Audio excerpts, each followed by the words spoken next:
बालेश्वर में पालित है 62तम गृहरक्षी बाहिनी प्रतिष्ठा दिवस। कर्तव्यनिष्ठ कार्यधारा गृहरक्षी को जनसाधारण को आस्थाभाजन करिले एसपी। बालेश्वर जिला पुलिस पक्षर 62तम गृहरक्षी बाहिनी प्रतिष्ठा दिवस सहरर रिजर्व पुलिस लाइन पड़िया पालित हो जाइछि।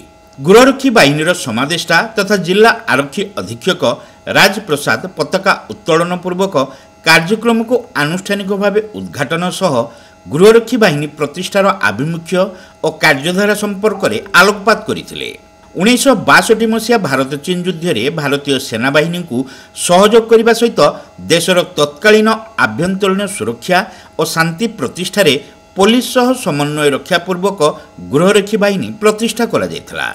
सही दिन ठारू समग्र देश में गृहरक्षी बाहिनी प्रतिष्ठा दिवस पालित हो आसुछि।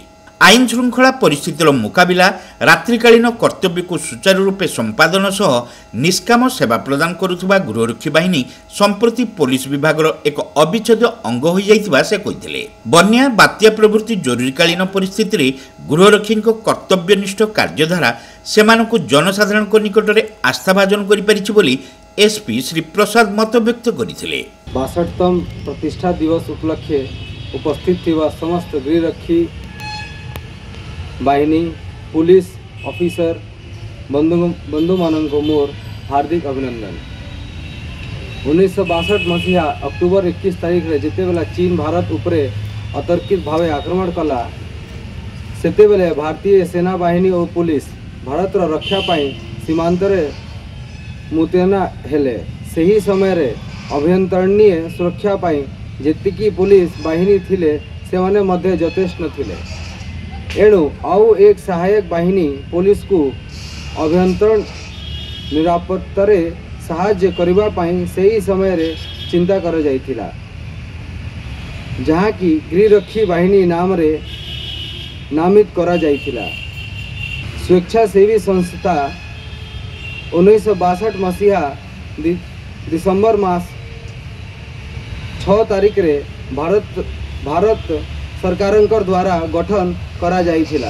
सही दिन ठारू यही दिसंबर 6 तारीख रो गृहरक्षी बाहिनी प्रतिष्ठा दिवस भावे प्रत्येक वर्ष सारा भारत पालन करा जाउछि। एही अवसर में राष्ट्रपति प्रधानमंत्री केंद्र गृहमंत्री गृह सचिव राज्यपाल मुख्यमंत्री और राज्य होमगार्ड महानिर्देशकों ठारू आसीथिबा शुभेच्छा वार्ता को मुख्य अतिथि एसपी श्री प्रसाद पाठ करथिले। एहा सहित गृहरक्षी द्वारा प्रदर्शित सामूहिक परेड अभिवादन से ग्रहण करथिले।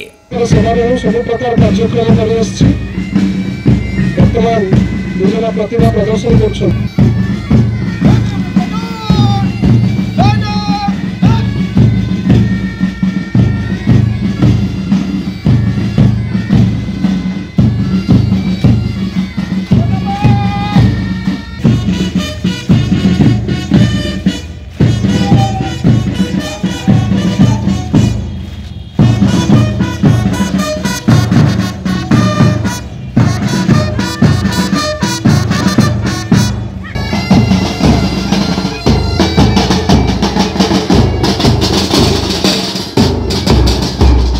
अतिरिक्त आरक्षी अधीक्षक देवज्योति दास कार्यक्रम में संयोजना करथिले।